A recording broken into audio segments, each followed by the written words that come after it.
again. It was not the first time that it collapsed. It was on the verge of a collapse even while one of the architects, Bal Thackeray, was alive, but they sort of mended their fences. Then it collapsed on the verge of 2014 assembly elections, and then in 2019, post-assembly elections, this coalition formally once again got dissolved, producing in the first place an isolation of the BJP, and in the second place later on, after 2 years, a reconfiguration. Two state level parties split, join the BJP, and thus a new coalition politics begins. This entire talk of Mahavikas and Mahayuti, these two things, they become Maha because at both sides of the coalition you have not two but three partners, and therefore everyone thinks that they are larger than life. So this breakdown in the sense happens between 2019 and then the splits in NCP and the Shiv Sena later on after a couple of years, and thus the trends from 2014 get consolidated in this election. For example, in 2014 assembly election, if you combine the votes of Marathas and Kundis, and for analytical purposes I would want them to be combined because there is no evidence that Marathas and Kundis politically behave differently. So I am combining them. Then 22% of them voted for the BJP alone in 2014. This time, 29% have voted for the BJP alone. Figures that Sanjay ji showed you are figures for the Mahayuti that combine the votes of Eknath Shinde group and the Ajit Pawar group also. OBCs, 34% OBCs voted for the BJP in 2014, 39 this time have voted for the BJP alone. In the sense thus, what we find in 2024 is a continuation, sharpening and consolidation of the processes that have emerged or shaped originally in 2014. What are these processes? In one simple sentence, we can say that this is the process of the shaping of a new dominant party system.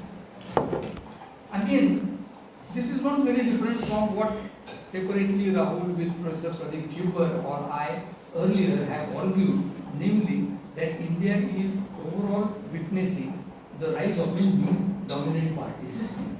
I have called it the second dominant party system, they have called it the BJP dominance system. But basically, we don't disagree on the analytical framework of this new party system that is emerging. So that is what is happening in Maharashtra. 2014 witnessed the emergence of this new dominant party system in Maharashtra.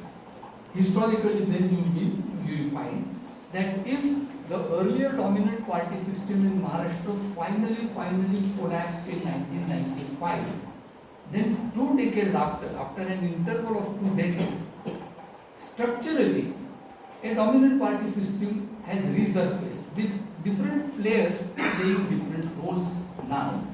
Different social configurations obviously propping up this new party system. To conclude then, what does this new dominant party system mean and what is it likely to mean for the politics of Maharashtra? In both the earlier presentations, you have already, in a sense, got a glimpse into what it means.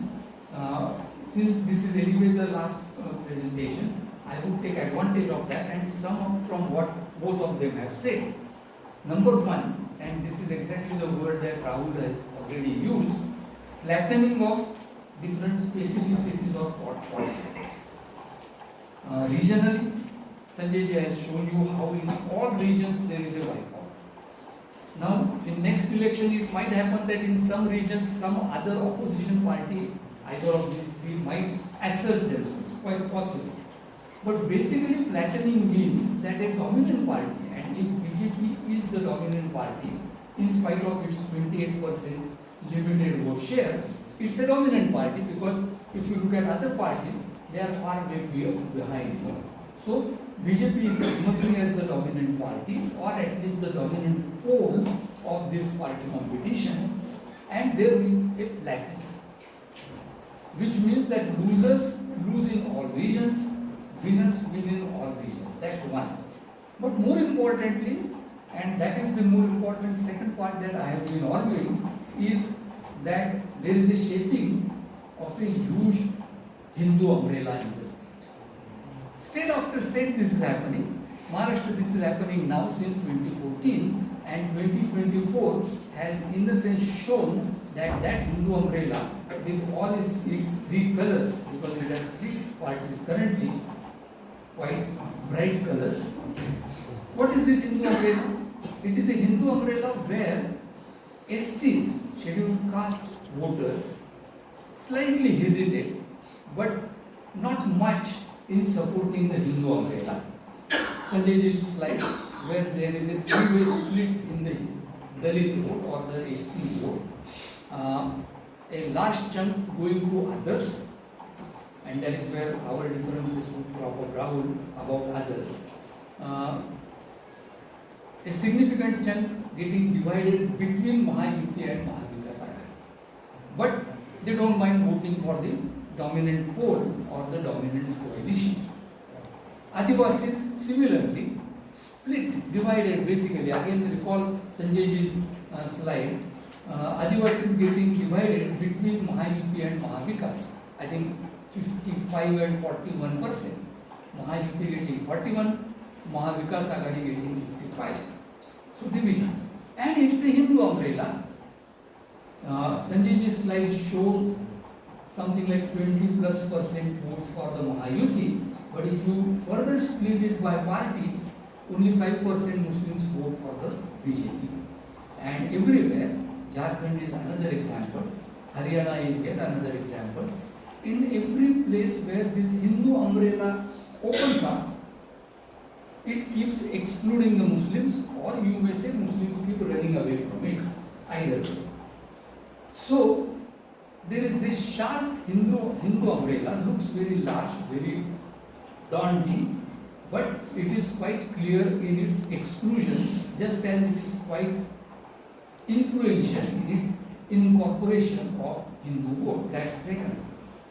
The third is, like in any dominant party system earlier also, the only way you can oppose politically a dominant party is by forming alliances. It's unlikely that any single party will be able to handle the pressure of dominance by a dominant party system. This is not only about the BJP, it's happening elsewhere also, wherever there have been other dominant parties. There have always been efforts to coalition formation. So Maharashtra's politics, party politics, will definitely turn necessarily into coalition formations. And this is ironical, because while on the one hand the MVA is not a natural coalition as many observers call it, while every member of the MVA today would be wanting to run away from the MVA, while there are rumors already that the Shiv Sena led by Uddhav Thackeray wants to quit the MVA or has already quit, I don't know. Ironically, there is no other way but to form coalitions. They will split today, but they will have to reconfigure consequently in order to fight a dominant